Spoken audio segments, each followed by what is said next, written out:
संसार।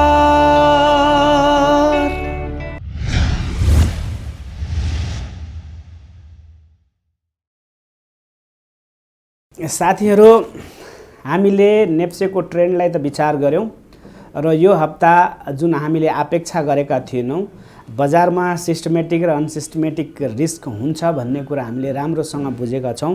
अनसिस्टमेटिक रिस्कहरू जस्तै बजार हाम्रो चाहे त्यो राजनीतिक यस्ता टिका टिप्पणीले हुन्छ, विज्ञप्तिले हुन्छ, अन्य निकायबाट हुन्छ र मेसेज जसको कारण चाहिने सूचना प्रवाह हुन्छ र बजारमा एउटा नकारात्मक ट्रेन्ड चल्छ। एकपछि अर्को जब ट्रेन्ड बेरिसमा गइरहेको अवस्थामा हाम्रो नेप्सेले बजार हेरिरहेको अवस्थामा मैले आज विशेष कुरा तपाईहरुलाई भन्न मन लाग्यो। यो कुरा सन्देश मैले यो भिडियो बनाएर प्रचण्डलाई पनि जाओस् भन्ने हिसाबमा मैले तपाईहरुलाई भिडियो बनाउन गए र भिडियोमा मैले जेनरली तपाईहरुलाई चाहिने बजारमा प्रचण्डले साम्राज्यवादको विस्तार र चाहिने बजारमा शेयर बजार प्रतिको धारणा सार्वजनिक गर्नुभएको छ। त्यो धारणामा केही कुरा हाम्रो पनि धारणा छ। उहाँले यो कुरा बुझ्नुपर्ने हुन्छ के शेयर बजार वास्तवमा उहाँले भने अनुसारको चाहिने कुरा हो या वास्तवमा हामीले अन्य अरु कुरा नै हामीले प्रचण्डसँग या नेतृत्वसँग अपेक्षा गरेका हौं। देश बनाउनको लागि र देशलाई जनता समेट्नको लागि नेतृत्वको जन्म भएको हुन्छ भन्दैमा देशमा चाहिने आफ्नो राजनीतिक स्वार्थको लागि या राजनीतिक प्रोपोगन्डाको लागि होइन, देशलाई र जनताको बीचमा के समस्या छ भन्ने हिसाबमा राष्ट्र राजनीति दौडिनुपर्छ, देशको नीति बन्नुपर्छ भन्ने हाम्रो अपेक्षा हो। बजारमा यस विषयमा शेयर बजारको बारेमा हामीलाई थाहा छ। बजारमा यो शेयर बजारमा दुई किसिमको बजार हुन्छन्, प्राथमिक बजार र सेकेन्डरी बजार हुन्छ। प्राथमिक बजारमा जहाँसम्म पुँजीको फर्मेसन हुन्छ र सेकेन्डरी बजारमा पुँजीको चाहिने बजारमा एउटा कम्पिटिटिभनेस आउँछ र बजारमा एउटा स्ट्यान्डर्ड बन्छ र चाहिने बजारमा कम्पनीहरूको लाई निगरानी गर्छन् र यसको नियमन, यसको सुशासन राम्रै चल्छ भन्ने हिसाबमा दोस्रो बजारले यसलाई मोनिटर गरिरहेको हुन्छ र एक अर्कामा आवश्यकता परेको हुन्छ। जहाँसम्म देशको सवाल छ प्रफिट ग्याप बढी भयो या थोर भयो भन्ने हिसाबमा, तर आधुनिक अर्थतन्त्रमा अहिलेको परिप्रेक्ष्यमा बजार एउटा स्वतन्त्र हिसाबमा चल्न दिनुपर्छ र बजारमाथि हस्तक्षेप नबुझिकिन जतापावी चाहिने बोल्नु पनि भएन। दर्शन तपाईसँग दर्शन छ, तपाईहरुले चाहिने तपाईले जुन मार्क्सिज्मको कुरा गर्नुहुन्छ या हामीसँग त्यो कुरा मार्क्सिज्मको कुरा छ, हामीले अध्ययन त गरेका छैनौं, तर यति कुरा पक्कै पनि बुझ्छौं कि हामीले मानिससँग दुईटा आवश्यकता त पक्कै छ। एउटा बाँच्नको लागि अधिकार, नीड फर द सर्भाइभल, र नीड फर द डेभलपमेन्ट। यी दुई कुराको लागि हामी समग्रमा केन्द्रीकृत हुनुपर्ने छ। हामीसँग आवश्यकता भनेको देशमा अहिलेको आवश्यकता भने सेल्फ सफिसियन्सीको कुरा गर्नुपर्ने आवश्यकता छ। हामीले प्रोडक्टिभिटीको कुरा गर्नुपर्ने, तपाईले भने जस्तै प्रोडक्टिभिटीको च्यालेन्ज छ, इफिसियन्सी क्षमता वृद्धिको कुराहरू छ, कम्पिटेटिभनेस ल्याएर इन्टरनेसनल स्ट्यान्डर्डमा बजारको एक्सपोर्टलाई चाहिने चुस्त बनाउनु पर्ने आवश्यकता छ र हामीले हाम्रो प्रोडक्टको क्वालिटी स्ट्रेन्थ मेन्टेन गर्नुपर्नेछ। यो कुरा हामीले बुझ्दै वास्तवमा यदि हामीले अर्थतन्त्रको ढाँचाको बारेमा तपाईले जो विचार राख्नु भएको छ, जुवा सट्टेबाजी या यसरी चाहिने हामीलाई त्यसलाई त्यसरी हेर्नु हुँदैन। अहिलेको अर्थतन्त्रमा यदि हामीले पुँजीलाई बुझ्दा, पुँजीलाई जुन हामीले बुझिरहेका छौं, अर्थलाई मात्रै पुँजी भनेर मान्न हुँदैन। पुँजी भनेको तपाईको नलेज हुन सक्छ, पुँजी भनेको लेबर हो, पुँजी भनेको तपाईको चाहिने पैसा हो र पुँजी भनेको तपाईले जुन सिकेको ज्ञान हो। यति कुरा हामीले बुझ्नुपर्छ। यसको मल्टिप्लाई त हुनै पर्छ, तपाईले जसरी पनि बुझ्नुहोस् यसको मल्टिप्लाई चाहिने हुनुपर्छ।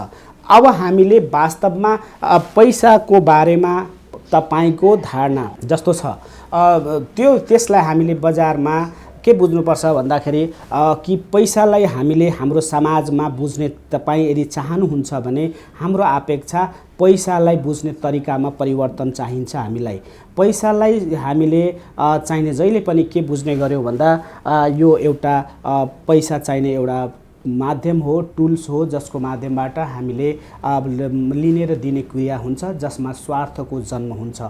यसरी हामीले स्वार्थमा आधारित पैसा भनेको स्वार्थसम्म मात्रै सीमित रहेपछि हामी के भयो भन्दा यसलाई डिभाइड र रुलको आधारमा हामीले हाम्रो अर्थतन्त्र चलेको अवस्था छ। त्यसैले हामीले अब हामी डिभाइड एन्ड रुलमा जाने, हामीले भएको पैसालाई विखण्डीकरण गरेर या सानो सानो बदलेर जाने र युनाइट र हामीले चाहिने लिडको आधारमा जाने। त्यसैले हामीले युनाइट र लिडको आधारमा जाने हो या डिभाइड र रुलको आधारमै अझै समाज जान्छ भन्ने हिसाबमा तपाईको हाम्रो बहस हुन जरुरी छ। मानिससँग अभाव हुन्छ, मान्छेसँग अभाव भइसकेपछि उसँग आफूसँग डर हुन्छ, इन्सफिसियन्सीको कुरा हुन्छ। त्यसैले मानिससँग मसँग सकिन्छ मासिन्छ भन्ने हिसाबमा हामीले के गर्छौँ भन्दाखेरि हाम्रो देश त्यति बेला तपाईले भनेको आत्मनिर्भरता भनेको हाम्रो सेल्फ सफिसियन्सीको तपाईले कुरा गर्नुभयो। यो सेल्फ सफिसियन्सीको लागि हामीले पैसाको अर्थ नै बुझ्न हामीले बहस गर्नुपर्छ। पैसालाई कुन दृष्टिकोणबाट हेर्ने भन्ने हिसाबमा हो। त्यसै गरी हामीले पैसालाई बुझ्न थालिसकेपछि हामीले अर्को कुरा हामीले के बुझ्नुपर्छ भन्दा हाम्रो जो पैतृक हाम्रो वंशावली हिसाबमा हामीले जुन मानसिकता लिएर आजसम्म आएका छौँ, पहिले हामीले हाम्रो मानसिकता हाम्रो पूर्वजले हामीलाई के दिएका छन् भन्दा कमाऊ खाऊ अनि त्यसपछि बाँकी रहेकोलाई बचाऊ। तर समाजमा बाँकी रहेको चिजलाई बचाएर हुँदैन, बचाउने कुरालाई पहिलो मन्त्र हाल्नुपर्छ। कमाइसकेको पैसालाई पहिले बचाउनुहोस्, त्यसपछि अनिखेरि चाहिने तपाईले खर्च गर्नुहोस्। अर्थात् नबचाइकिन तपाईले खर्च गर्न मिल्दैन, यो हामीले बुझ्नुपर्छ। त्यसैले हाम्रो भुल भनेको, हाम्रो गल्ती भनेको कमाउने, खर्च गर्ने अनि बचाउने, अर्थात् बचाउनेलाई हामीले पहिले प्रायोरिटी दिएनौँ। त्यसैले हामीले पहिले यो ट्रेन्ड हामीले बदल्न जरुरी छ। त्यो भनेको कि हामीले जो हाम्रो वंश हिसाबमा कमाएको पैसालाई हामीले पनि कमाऊ खाऊ अनि त्यसपछि बचाऊ भन्ने थियो होइन, कमाऊ बचाऊ त्यसपछि खाऊ भन्ने हिसाबमा हामीले गर्नुपर्छ। त्यसैले अर्थतन्त्रको कुरा गर्दा हामीले इन्कम माइनस एक्सपेन्सलाई इक्वल टु सेभिङ भन्ने हामीले बुझेका थियौँ भने अब हामीले बुझ्न जरुरी छ इन्कम त गर, त्यसबाट सेभिङ घटाइदेऊ अनि बाँकी रहेको खर्चलाई तपाईले चलाउन सिक्नुपर्ने हुन्छ। अर्थात् यसरी अब हामीले हाम्रो समाजलाई यसरी बदल्नुपर्छ, जसपछि बाँकी रहेको अवस्थामा हामीले एक्सपेन्स हामी कुन समाज चाहन्छौँ यो कुरा पनि हामीले तय गर्न जरुरी छ। त्यसैले समाजमा यदि हाम्रो उमेर बढ्छ, सामानको अभाव हुन्छ, कमाउन सकिन्छ, त्यो भएको हुँदा हामीले भोलिको लागि पनि बचत गराउँछौँ र बचतमा हामीले दुई कुरा बुझ्नुपर्छ। गरेको बचतलाई लगानी नगरी तपाईले चाहेको अर्थतन्त्र बन्न सक्दैन, मानिस समृद्ध हुन सक्दैन, मानिस सबै बराबर हुन सक्दैन, ऊ आफ्नो प्लेटफर्मबाट उभ्न सकिँदैन।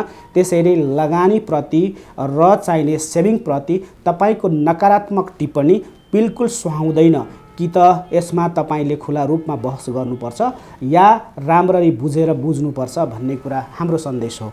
त्यस्तै हाम्रो तेस्रो सन्देश मैले भने पैसालाई बुझ्नु पर्यो, त्यसपछि हाम्रो ट्रेडिसनल एप्रोच जो छ, हाम्रो थर्ड प्रोसेस छ, हामीले जुन किसिमबाट जो हो कन्जम्सन प्याटर्न छ, जसरी हामीले बुझ्छौँ त्यसको अवधारणा पनि हामीले चाहिने राम्ररी चाहिने परिभाषित गर्नुपर्ने आवश्यकता छ।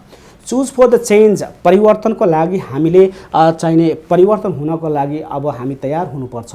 हामीले कहाँ जाने, कुन अर्थतन्त्रमा बाँच्ने, हामी इन्भेस्टमेन्ट बेस्ड इकोनोमीमा बाँच्ने या ब्याजमा आधारित अर्थतन्त्रमा बाँच्ने, हामीले धेरै परिवर्तनपछि धेरै कुरा सिकिसकेका छौँ। त्यसपछि हामीले यो बुझ्न जरुरी छ हामी लगानी मैत्री लगानीमा आधारित अर्थतन्त्रमा जाने कि ब्याजमा आधारित अर्थतन्त्रमा जाने भन्ने कुरा पनि हाम्रो ठुलो बहसको विषय छ। त्यसैले यस विषयमा तपाईँले यसले हामीलाई सफिसियन्सीको र एक्सपोर्ट बेस्ड इकोनोमीको आधार प्लेटफर्म तयार गर्छ। हामीले बुझ्न जरुरी छ कि यदि हामी इन्भेस्टमेन्ट बेस्ड इकोनोमीमा गयौँ भने, हामी लगानी गऱ्यौँ भने, अर्थात् कहीँनिर केही चिज रोप्यौँ भने प्रोडक्टिभ इन्भेस्टमेन्ट हुनसक्छ, अनप्रोडक्टिभ इन्भेस्टमेन्ट हुनसक्छ, एक अर्काको बिचमा इन्टरेक्ट हुन सक्छ, तर लगानी बेस्ड हुनको लागि प्राइमरी इन्भेस्टमेन्ट गर्नै पर्छ। त्यसपछि हामीले सेकेन्डरी इन्भेस्टमेन्ट पनि त्यसको क्वालिटेटिभ गुण, त्यसको प्रकृति बदल्नको लागि सेकेन्डरी मार्केटको पनि जरुरी छ। नीति नियमन र हामीले त्यसको ढाँचामा हामीले परिवर्तन गर्न जहिले पनि सक्छौँ, तर त्यो भन्दैमा समग्र बजारप्रतिको दृष्टिकोण नकारात्मक आउनु हुँदैन। चाहे हाम्रो अर्थमन्त्रीको होस्, चाहे कमरेड प्रचण्डको होस्, विचारधारामा चाहिने त्यसरी हामीले बुझ्न जरुरी छ।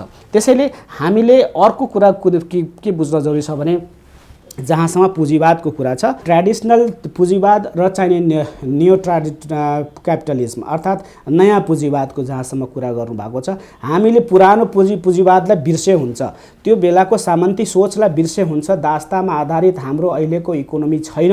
अहिलेको इकोनोमी हरेक मान्छे आफ्नो खुट्टाबाट आफ्नो लेभलको चाहिने इकोनोमी बढाउन चाहन्छ, समृद्ध हुन चाहन्छ। ऊ चाहिने एक अरूको देखासेखी भएर पनि ऊ चाहिने एउटा आफ्नै आधार बनाउन चाहन्छ। त्यसैले हामीले चाहिने बुझ्न जरुरी के छ भने, ग्याप जो छ धनी र चाहिने गरिब बीचको खाडललाई सानो बनाउने कि धनी र गरिबको बीचको खाडललाई ठुलो बनाउने भन्ने कुरा हामीले दिएको अपर्च्युनिटी, हामीले दिएको अवसर, हामीले क्रिएट गरेको प्लेटफर्मबाट निर्माण हुने भएकोले तपाईले भनेको पुँजीवादको परिभाषा पनि समय अनुकूल परिवर्तन भइसकेको छ। त्यसैले हामीले अहिले मानिसलाई धनी बनाउने या गरिब बनाउने भन्ने वकालत गर्न जरुरी छ। धनी सबै बन्न जरुरी छ, विकास सबैको सम्भव छ, सबैले विकासको चाहिने अवधारणा लिन जरुरी छ। त्यसैले तपाईले गर्नुभएको योगदान, तपाईले गर्नुभएको जुन किसिमको छ, त्यसमा तपाईहरू बीचमा कतै भ्रमित कुराहरू छन्, त्यसलाई पब्लिकको बीचमा र यस्तै फोरमहरूमा तपाईहरूले अझ आफ्ना अवधारणाहरूलाई उजागर गर्नुहोला। समय मिले खुला बहसमा आउनुहोला। पार्टीभित्र मात्रै राखेर, आफैभित्र राखेर साङ्गुरिएर तपाईहरूले चाहिने अर्थतन्त्रलाई गर्नुभयो भने राजनीतिक अझ चाहिने एउटा नयाँ दिशातिर नजाला। त्यसैले मैले तपाईहरूलाई आज यो भिडियो मार्फत कुरा भन्न गइरहेको छु। तपाईहरुको कन्सर्न क्वेसन अफ इक्वालिटीको कुरा हो। Equality of an asset distribution, सम्पत्ति हामीले चाहिने यो सम्पत्ति डिस्ट्रिब्युसन गर्दाखेरि इनइक्वालिटी छ, मानिसमा सामान्य कसरी हुन्छ, एउटा कुरा त बुझ्न जरुरी छ। एक मान्छे अरूसँग फरक प्रकृति लिएर आएको हुन्छ, हरेकको आफ्ना आफ्ना गुण हुन्छन्, हरेकले आफ्ना आफ्नो प्लेटफर्ममा अर्थ बनाउन हुन्छ, हरेकले आफ्नै क्षमतामा उभ्ने अर्थतन्त्र नै चाहिन्छ हामीलाई। त्यसैले इक्वालिटी भन्ने बित्तिकै सबै समान हुन सक्दैन। तपाईले चाहिने जतिसुकै तपाई चाहना राख्नुहोस्, तर यस्तो हुँदैन। हरेक मान्छे बराबर कहिले हुन सक्दैन। हरेकको आफ्नो आफ्नो गुण, हरेकको आफ्नो आफ्नो चाहिने वेल्थ क्रिएसनको आफ्नो आफ्नो निड हुन्छ। त्यही अनुसारको अर्थतन्त्र जानुपर्छ र जान्छ। त त्यसरी बुझ्दै जाँदा मानिसको जुन हाम्रो दुईटा निड छ, एउटा निड फर द सर्भाइभल र निड फर द डेभलपमेन्ट भनेको हरेक मानिसको फरक फरक हुने भएकोले कुनै मानिस सर्भाइभलको लागि स्ट्रगल गरिरहेको हुन्छ, जो गभर्नमेन्टले हेर्नुपर्ने हुन्छ भने डेभलपमेन्टको लागि पनि मानिसले चाहिरहेको हुन्छ, जहाँ अपर्च्युनिटी दिनुपर्छ। यसको तालमेल नमिलाइकन अर्थतन्त्र बन्दैन कमरेड। त्यसैले हामीले यसलाई पुनर्भाषित गर्न जरुरी छ, परिभाषित गर्न जरुरी छ र तपाईले खुला हिसाबमा यसको बारेमा चाहिने एउटा बृहत मानसिकता बनाउनुहोस्। किनभने जनता आशावादी पनि छन् र तपाईलाई प्रचण्ड समस्या पनि भन्छन्। अर्थात् तपाईँ समस्या हो या आशा हो या समाधान हो, स्वयं बन्न सक्नुपर्छ। यसको बारेमा अब तपाईले बोलेको कुरा, तपाईको दृष्टिकोण समाजमा सार्वजनिक हुनुपर्छ, परिमार्जित हुनुपर्छ, ठोस हुनुपर्छ, एउटै हुनुपर्छ दृष्टिकोण। यसरी देशलाई, जनतालाई आफ्नो नीतिप्रति, आफ्नो दृष्टिकोणप्रति अन्यल नराख्नुहोस्। हाम्रो तपाईसँग मेरो विशेष आग्रह छ। त्यसैले जनतालाई जे तपाईको नीति हो, जे तपाईको एजेन्डा हो, सार्वजनिक राख्नुपर्छ। यसरी चाहिने बीचबीचमा बाबुराम भट्टराईले कुनै समयमा आएर बजार झारेको छन् भने कसैले दुःख गरे अर्जेर या सिकेर होस् या नसिकेर होस् या जसरी होस् लगानी गरेको पैसा हतारमा बेचेर निस्किने अवस्था या यसरी आइरहेका छन्। एक पछि अर्को एट्याक भएर मान्छेको पैसा डुबिरहेको छ। म एज अ विश्लेषक बजारको ट्रेन्ड इन्डिकेटर्स हेरेर मान्छेलाई सजग गर्ने प्रयास गर्छु, सम्झाउने प्रयास गर्छु। नबुझी नजानी नलगानी गर्नुहोस्। हामीले समयमा मानिसलाई निकाल्न पनि सक्छौँ, तर धेरै इन्भेस्टरहरू जसलाई जानकार छैन, जसको तकनिकीमा पहुँच छैन, ती मानिसहरू ट्र्यापमा फँसेका छन्। अर्थात् घर जग्गा बेचेर विदेशमा कमाएको पैसा लगानी गरिरहेको अवस्थामा तपाईको कुरा अस्पष्ट नभएको हुँदा बजारमा एउटा पेनिक क्रिएट भयो। त्यसैले यसमा हुन त धेरै कुराहरू आइरहेका छन्। त्यसैले अबको वास्तवमा तपाईलाई हाम्रो सोच भनेको, सङ्घर्ष भनेको हामीले गर्नुपर्ने विकासको लागि हामीले गर्नुपर्ने दुईटा एजेन्डा मात्रै मैले देख्छु। के हामी जनताले चाहेको कुरा के हो? जनताले चाहन्छन् ट्याक्समा राहत, जनताले चाहन्छन् ट्याक्स फ्री इकोनोमी, जनताले चाहन्छन् ट्याक्स बिनाको अर्थतन्त्रमा बाँच्न सकौँ, खुला मुक्त बस्न सकौँ। सो सरकारले मलाई हेर्न तपाईसँग छ भने ट्याक्स फ्री इकोनोमीको बहस गर्नुहोस्, ट्याक्स फ्रीका आधारशिला तय गरिदिनुहोस्। तपाईँ महान हुनुहुन्छ, तर त्यस्तै तपाईले या ट्याक्सलेस इकोनोमीको कुरा गर्नुपर्छ या होइन भने तपाईले इन्ट्रेस्ट फ्री इकोनोमी एटलिस्ट बनाउन सक्नुपर्छ। स्वार्थमा आधारित अर्थतन्त्र हुनु हुँदैन, जहाँ डिभाइड एन्ड रुल हुन्छ, जहाँ मान्छेको बिचमा चाहिने मान्छेको प्रोस्पेरिटी विकास रुक्दछ। त्यसैले ब्याजविहीन र ट्याक्सविहीन अर्थतन्त्रको परिकल्पना गरेर हेर्नुहोस्, अनि त्यसपछि तपाईँ एउटा नेतृत्वको हिसाबमा जानुहुन्छ। त्यसैले आर्थिक परिवर्तन गर्दा मेरो अनुभव र मेरो बजारप्रतिको सकारात्मक धारणा र यसैप्रति हामी लागेको हुँदा तपाईँलाई मैले भने देशको विकास इनोभेसनबाट हुनुपर्छ, देशको विकास उद्यमिताबाट हुनुपर्छ। त्यसैले इनोभेसन र चाहिने हाम्रो इन्टरप्रेन्योरल रिभोल्युसनको जरुरी छ। कमरेड, तपाईँले भने जस्तै राजनीतिक गरेर या कुरा मात्र गरेर हुँदैन कमरेड। यसको लागि आधारशिला बनाउन जरुरी छ र यो आधारशिला बन्छ जति बेला यस विषयमा तपाईले खुला बहस गर्नुहुन्छ र तपाईले त्यो तपाईको परिधिभन्दा बाहिर आएर तपाईले आफ्नो कुरा राखेर तपाईँ एउटा निचोड राष्ट्र राजनीति, देशको नीति र देशको लक्ष्यप्रति समर्पित भएर गर्नुहुन्छ। जनताले तपाईलाई साथ दिनेछन्। अब अर्को कुरा, हामीमा अभाव छ टेक्नोलोजी र क्वालिटीको कुरा।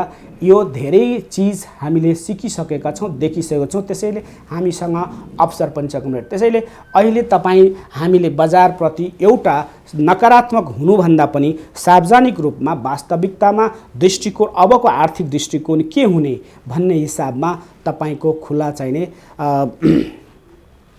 विचार दृष्टिकोण सार्वजनिक हुन जरुरी छ। यो कुरा तपाईले जुन आफ्नो आन्तरिक हृदयदेखि तपाईले बोल्न जरुरी छ र जनतालाई सम्झाउन जरुरी छ।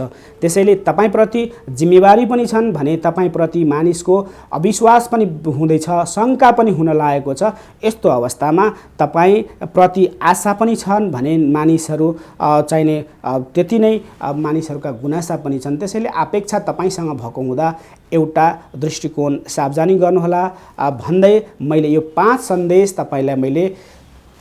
तपाईको लागि मेरो 5 सन्देश। पहिले पैसालाई राम्रो हिसाबमा परिभाषित गरौँ। कुन दृष्टिकोणले तपाईले पैसालाई बुझ्नुहुन्छ र हामीले वास्तविकतामा समाजको दृष्टिकोण कसरी बदलिने यो पैसाप्रति भन्ने हिसाबमा हामी जानुपर्छ। हामी योगदान, हाम्रो कन्ट्रिब्युसन, हामीले डिस्ट्रिब्युसनलाई समान बनाउने हो र सबैको बराबर हिसाबमा हामीले वृद्धि हेर्ने हो भने हामीले चाहिने हाम्रो पहिलेदेखि बुझिआएको प्याटर्न कमाऊ, खाऊ अनि बचाउलाई बदलिनु जरुरी छ। त्यो भनेको हामीले फेरि मैले तपाईहरुलाई भने कि कहिले कमाऊ, बचाऊ, त्यसपछि कमाऊ, बचाऊ, त्यसपछि तिमीले खर्च गर। अर्थात् यो चीज जबसम्म हामी हाम्रो ह्याबिट बदल्दैनौँ, हामीले चाहिने इनहेरिटेड ह्याबिट हामी बदल्दैनौँ, तबसम्म समाज परिवर्तन पनि हुँदैन र विकास चाहेको पनि हुँदैन। त्यसैले हामीले यो कुरा बुझ्न जरुरी छ। त्यसपछि चेन्जमा इन्भेस्टमेन्ट बेस्ड इकोनोमी पनि तपाईले ल्याउन जरुरी छ। त्यसपछि हामीले यो क्यापिटलिजमलाई पुनर्भाषित गर्न जरुरी छ। धनीलाई धनी र धनीले धनी हुँदै जाने, गरिब गरिब हुँदै जाने भन्ने भन्दा पनि हामीले कसरी गरिबको अपर्च्युनिटी धनी बन्नेतिर जान्छ, धनी धनी बन्नुपर्छ, गरिब पनि धनी बन्नुपर्छ भन्ने हामीले चाहिँ नियो क्यापिटलिजमको परिभाषा हामीले पुनर्स्थापित गर्नुपर्छ। तपाईँ सफल हुनुहुन्छ भन्ने अपेक्षा सहित आज मैले यो सानो भिडियो मार्फत तपाईलाई सन्देश दिन चाहे। कमरेड, एसेट डिस्ट्रिब्युसनको कुरा, वेल्थ क्रिएसनका कुराहरू छन्, त्यसैले यसप्रति पनि तपाईले समय दिनुहुन्छ भन्ने आशा गरेको छु। सबैजनालाई तपाईहरूले मैले दिएको विचारप्रति सुझाव, सल्लाह र कमेन्ट्स गर्नुहोला। मेरो कुनै पनि आग्रह पूर्वाग्रह छैन। मैले देखेको समस्या र मैले देखेको विषयको बारेमा मैले मात्र उठान गरिदिएको हो। यति भन्दै तपाईहरूलाई आज म बिदा चाहन्छु। धन्यवाद, नमस्कार।